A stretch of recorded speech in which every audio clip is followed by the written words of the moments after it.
Hello students, आज हम बात करेंगे लेवल 3 के चैप्टर इंजन का निरीक्षण यानी कि इंस्पेक्शन ऑफ इंजन। सबसे पहले जान लें कि हमें इंजन का इंस्पेक्शन करना क्यों ज़रूरी है। यदि आप अगर प्रैक्टिकल रूप से इसे करना चाहते हैं और इंजन के अंदर किसी प्रकार की लीकेज है तो आप उसे बताने में असक्षम हैं। इंजन में हो रही लीकेज और रिसाव को बताने के लिए आपको पता होना चाहिए कि किस तरह का ये रिसाव हो रहा है या कौन सी जगह से रिसाव हो रहा है।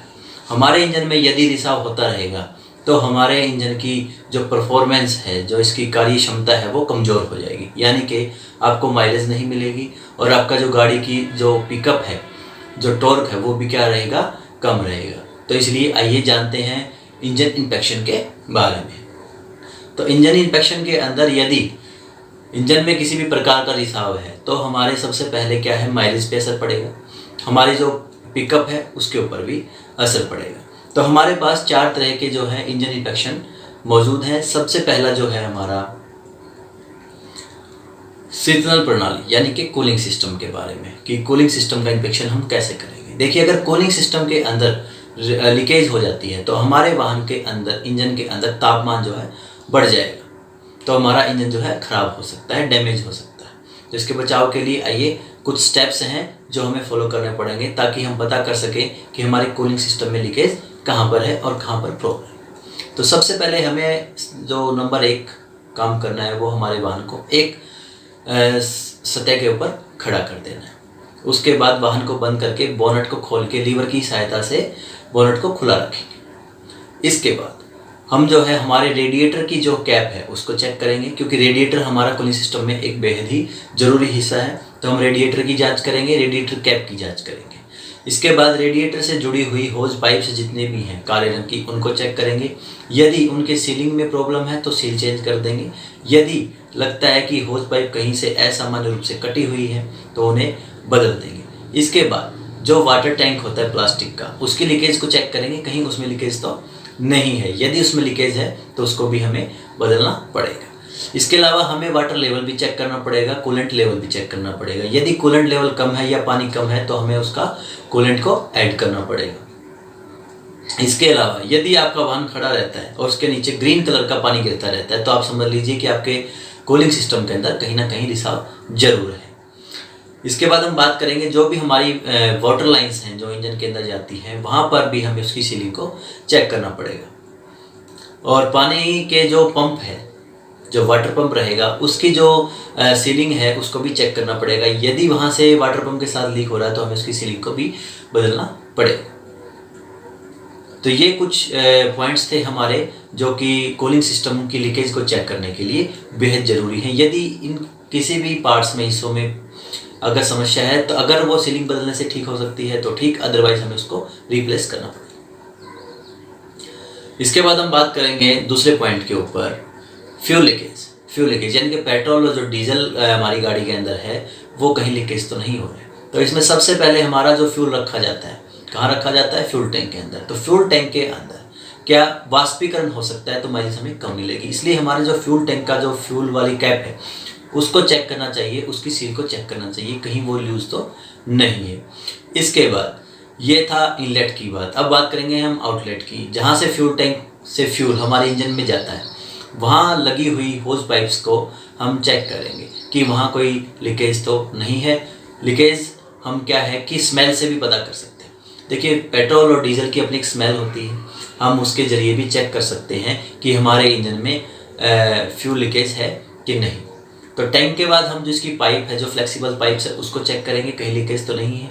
जहाँ पर जॉइंट्स है उन जॉइंट्स को अच्छे से चेक करेंगे और अगर जॉइंट्स में अगर प्रॉब्लम है तो उनको टाइट करेंगे। अगर रिप्लेस करना पड़ेगा सील को तो हम रिप्लेस करेंगे। इसके बाद अगर कहीं पर भी गैस किट फटी हुई है, गैस किट वाले जो कि हम हेड बंद करते हैं, हेड के अंदर जो गैस किट लगाई जाती है, अगर उसके अंदर प्रॉब्लम है, अगर वो ख़राब है या वहाँ लीकेज है तो हम उसको भी चेंज कर देंगे।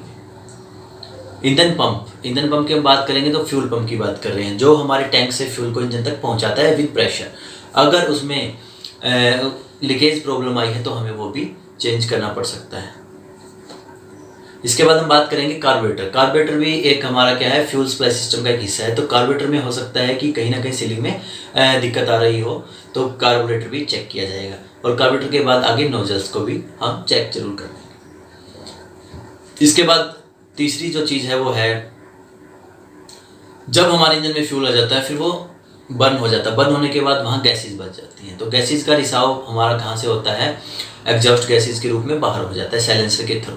लेकिन उनमें भी कई बार क्या है, लीकेज की प्रॉब्लम आ जाती है। तो वो कैसे चेक होगा, देखिए इंजन जो हेड है जहाँ से एग्जॉस्ट गैसेज बाहर निकलती है, वहाँ जो ज्वाइंट है वहाँ पर कालापन आपको देखने को मिल सकता है अगर वहाँ लीकेज होगी। तो अगर वहाँ लीकेज है तो 100% आपकी जो बर्न गैसेज हैं, काला धुआं है, वो आपका लीकेज हो रहा है। तो हमें वहाँ की जो सील है, रबड़ सील है, जो गैस किट है, वो चेंज करनी पड़ सकती है। इसके साथ जो ब्लॉक हेड है हमारा, उसकी जो गैस किट है वो भी चेंज करनी पड़ सकती है, वो भी हमें चेक करनी पड़ेगी। इसके बाद जो आगे मफलर का जॉइंट है उसको भी हमें चेक करना पड़ेगा।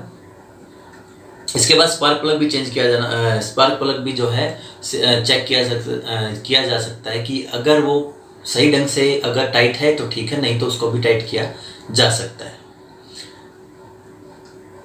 और इंजन के अंदर हो रही जो निकासी है उसकी, वो मैंने आपको बता दिया, उसकी सीलिंग हमने चेक करने पड़ेंगे, जॉइंट्स को चेक करना पड़ेगा। इसके बाद हमारी जो वाल्व्स हैं उनको भी हमें चेक करना पड़ सकता है। अब हमारे पास जो लास्ट में है वो है लुब्रिकेशन लीकेज। लुब्रिकेशन क्या है, जब हमारा व्हीकल चल रहा होता है तो उसके अंदर फ्रिक्शन होता है। उस फ्रिक्शन को कम करने के लिए, घर्षण को कम करने के लिए, उसकी हीट को कम करने के लिए हम लुब्रिकेशन ऑयल का यूज़ करते हैं। यदि लुब्रिकेशन ऑयल जो है लीकेज हो जाएगा तो उसकी जो मात्रा है वो कम हो जाएगी और हमारे इंजन के जो पार्ट्स हैं उनकी जो है हीट जो है बढ़ जाएंगी और वो आपस में मैश होकर पार्ट्स हमारे इंजन के खराब हो सकते हैं, जिसको हम बोलते हैं इंजन का सीज होना। तो जो इंजन का सीज होना है वो हमारे लुब्रिकेंट है उसके लीकेज से ही पॉसिबल होता है। तो उसको पता लगाने के लिए हमारे पास बिल्कुल सिंपल सा स्टेप्स है। जब आपकी गाड़ी खड़ी है तो उसके नीचे एक अखबार रख दीजिए, इंजन को 10 मिनट तक स्टार्ट रखिए, उसके बाद इंजन को ऑफ कर दीजिए। जब आप नीचे देखेंगे तो अगर इंजन के लुब्रिकेशन में अगर लीकेज है तो आपको वहाँ पर ऑयल गिरा हुआ मिलेगा। ऑयल गिरा हुआ मिलेगा तो जहाँ से ऑयल लीक कर रहा है वहाँ पर भी डस्ट लगा मिलेगा, थोड़ा सा ब्लैकनेस आ जाएगी, तो आप वहाँ से उसको पता कर सकते हैं। मेनली जो क्या है, हमारा जो सम्प रहता है, सम्प की जो साफ्ट रहती है, उस साफ्ट से हमारे लीकेज होने के चांसेस बहुत ज़्यादा रहते हैं।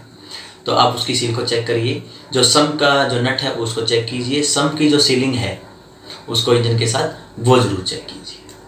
तो इसी के साथ ये जो हमारा चैप्टर था इंजन इंस्पेक्शन का वो कंप्लीट होता है। लेकिन आइए थोड़ा सा समराइजेशन कर लेते हैं इसका।